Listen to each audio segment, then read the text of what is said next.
கர்த்தருடைய பரிசுத்த நாமத்திற்கு மகிமுண்டாகட்டும். ஆண்டவராகிய இயேசு கிறிஸ்துவின் நாமத்தினாலே அன்பு கர்த்தருடைய பிள்ளைகளாகிய தங்கள் அனைவருக்கும் ஸ்வீட் ஊழியத்தின் சார்பாக வாழ்த்துக்களையும் ஸ்தோத்திரங்களையும் தெரிவித்துக் கொள்கின்றேன். பரிசுத்த மார்க் எழுதின நற்செய்தி நூல் 9ஆம் அதிகாரம் 41வது வசனம். மார்க்கு 9ஆம் அதிகாரம் வசனம் 41.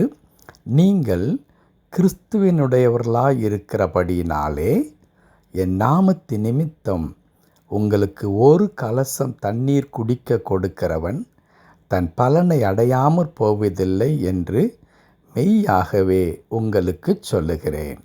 நீங்கள் கிறிஸ்துவினுடையவர்களாய் இருக்கிறபடியினாலே என் நாமத்து நிமித்தம் உங்களுக்கு ஒரு கலசம் தண்ணீர் குடிக்க கொடுக்கிறவன் தன் பலனை அடையாமற் போவதில்லை என்று மெய்யாகவே உங்களுக்கு சொல்லுகிறேன். என் அன்பு கடவுளுடைய பிள்ளைகளே, ஒரு அற்புதமான ஒரு வசனம். இன்றைக்கு உண்மையாகவே இந்த வசனத்தை படிக்கும் பொழுது நீங்களும் நானும் எவ்வளவு ஸ்லாக்கியம் பெற்றவர்கள் என்பதை நாம் புரிந்து கொள்ள முடிகிறது. அதனால்தான் தாவீது சொல்லுவார், நான் குதிரைகளை குறித்து நான் மேன்மை பாராட்ட மாட்டேன், ரதங்களை குறித்து நான் மேன்மை பாராட்ட மாட்டேன், என் தேவனாகிய கர்த்தருடைய நாமத்தை குறித்தே நான் மேன்மை பாராட்டுவேன் என்று சொல்லுகின்றார். பவுல் அதைத்தான் சொல்லுவார். சிலுவை அல்லாமல் வேறொன்றை குறித்து நான் மேன்மை பாராட்ட மாட்டேன் என்று சொல்லி. அதனுடைய ரகசியம் என்ன? ஏன் அவர்கள் கடவுளை குறித்து, தாங்கள் கடவுளுக்கு சொந்தமானவர்களாக இருக்கிறதை குறித்து அவர்கள் மேன்மை பாராட்டினார்கள்? இந்த உலகத்தில் இருக்கிறதான மகிமை அவர்களுக்கு ஒரு பொருட்டாக அல்லது அவ்வளவு அவசியமானதாக அல்லது அதுதான் முழுமையானதாக அவர்களுக்கு தெரியவே இல்லை. அல்லது இன்னொரு விதத்தில் நான் சொல்லுவேன் என்னால், நான் கடவுளுக்கு சொந்தமானவன், கிறிஸ்துவின் உடையவன் என்று சொல்லிக்கொள்வதை காட்டிலும் இந்த உலகத்தில் நான் இப்படி படித்தவன், இவ்வளவு பெரிய பதவியில் இருக்கிறவன், இவ்வளவு அந்தஸ்து நிறைந்தவனாய் இருக்கின்றேன் என்று சொல்லிக்கொள்வது கிறிஸ்தவன் என்பதற்கு, கடவுளுடைய பிள்ளை என்பதற்கு கொஞ்சம் கூட ஈடாகாது என்பதை நாம் புரிந்து கொள்ள முடியும். அதை தான் பவுல், தாவீது போன்றவர்கள் சொன்னார்கள். அன்பு கடவுளுடைய பிள்ளைகளே, அதை தான் மார்க்கு நற்செய்தி நூலிலே இப்பொழுது நாங்கள் வாசிக்க கேட்டோம். நீங்கள் கிறிஸ்துவினுடையவர்களாய் இருக்கிறபடினாலே, நீங்கள் யாராக இருக்கிறீர்கள்? இயேசு கிறிஸ்துவிற்கு சொந்தமானவர்களாக இருக்கிறீர்கள். அப்படி இருப்பதின் நிமித்தம் என் நாமத்தினால் உங்களுக்கு ஒரு கலசம் தண்ணீர் கொடுத்தாலும் அதன் பலனை அவர்கள் அடையாமற் போவதில்லை. யோசித்து பாருங்கள். ஒரு கடவுளுக்கு சொந்தமான மனிதன் ஒருத்தன் இருக்கின்றான். வேறொரு மனிதன் ஒரு சாதாரணமாக ஒரு சின்ன குவளையில் தண்ணீரை கொடுக்கின்றான். எது நிமித்தம்? ஆண்டவருடைய நாமத்தின் நிமித்தம்.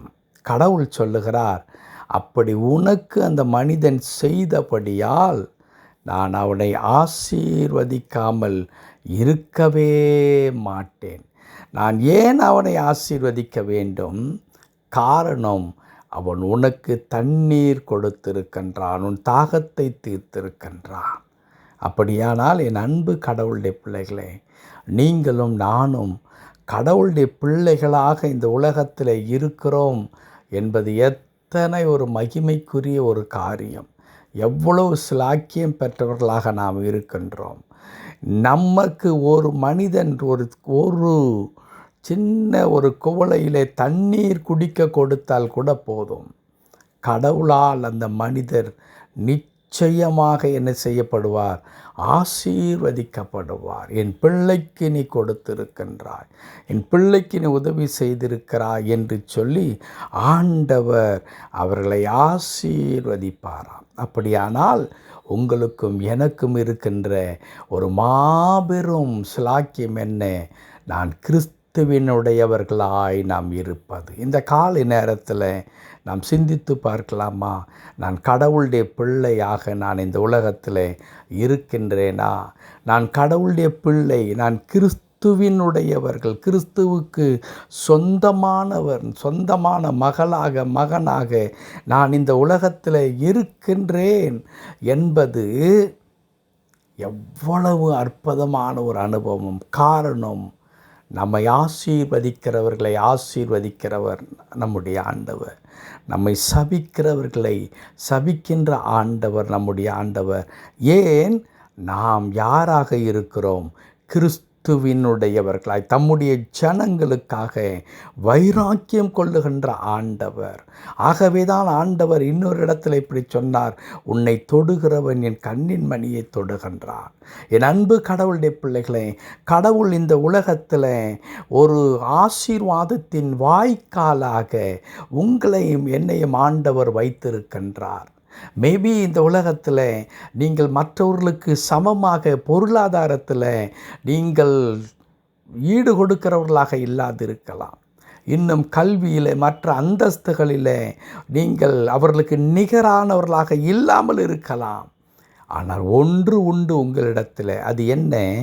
நீங்கள் கிறிஸ்துவுக்கு சொந்தமானவர்களாக இருக்கிறீர்கள்.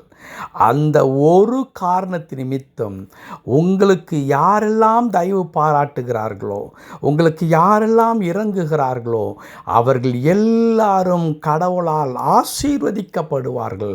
கடவுளே இதை என்ன செய்கின்றார்? வாக்கு கொடுக்கின்றார். அதை தான் அப்படி எழுதியிருக்கிறது. என் நாமத்தின் நிமித்தம் உங்களுக்கு ஒரு கலசம் தண்ணீர் கொடுக்கிறவன் தன் பலனை அடையாமற் போவதில்லை என்று மெய்யாகவே உங்களுக்கு சொல்லுகிறேன். நான் துவக்கத்திலே சொன்னேன். அதனால தான் பவுல், தாவீது போன்றவர்கள் நான் கிறிஸ்தவனாயிருப்பதினாலே நான் மேன்மை சிலுவையை குறித்து அல்லாமல் வேறொன்றையும் குறித்து நான் மேன்மை பாராட்ட மாட்டேன். யார் அந்த பவுல்? அவன் கமாலியத்தில் கல்வி பயின்ற மாபெரும் மேதை, அறிஞன். அவ்வளோ பெரிய மனிதன் சொல்லுகின்றான், என் படிப்பெல்லாம் ஒன்றுமில்லை, என்னுடைய பதவியெல்லாம் ஒன்றுமில்லை, நான் அனுபவிக்கின்ற என்னுடைய அதிகாரங்கள் எல்லாம் ஒன்றுமில்லை, அவை எல்லாவற்றையும் தாண்டி நான் கடவுளுக்கு சொந்தமானவன் என்ற ஒரே காரணம் இருக்கிறதே, அதுதான் இந்த உலகத்தில் என்னை பிறருக்கு முன்பதாக உயர்த்துகிறது, மேன்மைப்படுத்துகிறது, என்னை கனப்படுத்துகிறது. என் அன்பு கடவுளுடைய பிள்ளைகளே, கிறிஸ்துவின் உடையவர்களாக இருக்கிறபடியினாலே நம்ம ஆராய்ந்து பார்க்கணும். நான் கிறிஸ்துவின் உடையவனாக இந்த உலகத்தில் நான் இருக்கின்றேனா? ஆண்டவரே, நான் உம்முடையவனாக இருக்கின்றேன், அதற்காக உமக்கு நன்றி. ஒருவேளை எத்தனையோ நெருக்கடிகள் இருக்கிறது, பாடுகள் இருக்கிறது, கஷ்டங்கள் இருக்கிறது, வேதனைகள் இருக்கிறது. ஆனால் அதையெல்லாம் தாண்டி உம்முடைய பிள்ளை என்று சொல்லிக்கொள்ளும்படியான அந்த அதிகாரத்தை எனக்கு கொடுத்திருக்கிறீரே. அப்படி உம்முடைய பிள்ளையாக இருக்கிறதினாலே என்னை உம்முடைய பார்வையில் எவ்வளோ கனமுள்ளவனாய் நீர் வைத்திருக்கிறீர் ஐயா. எனக்கு ஒருவன் ஒரு சின்ன டம்ளரில் தண்ணீர் கொடுத்தால் கூட போதுமே ஆண்டவரே, அவன் என்ன நிமித்தம் ஆசீர்வதிக்கப்படுவான். அவ்வளவு முக்கியமானவனாக உம்முடைய பார்வையில் என்னை நீர் வைத்திருக்கிறீரே, உமக்கு பிரியமாய் வைத்திருக்கிறீரே, உமக்கு நன்றி என்று சொல்லி காலமெல்லாம் கடவுளுக்கு நாம் நன்றி செலுத்த வேண்டும். காரணம், ஒன்றுமில்லாத நம்மை அவருக்கு சொந்தமாக்கி கொண்டார்.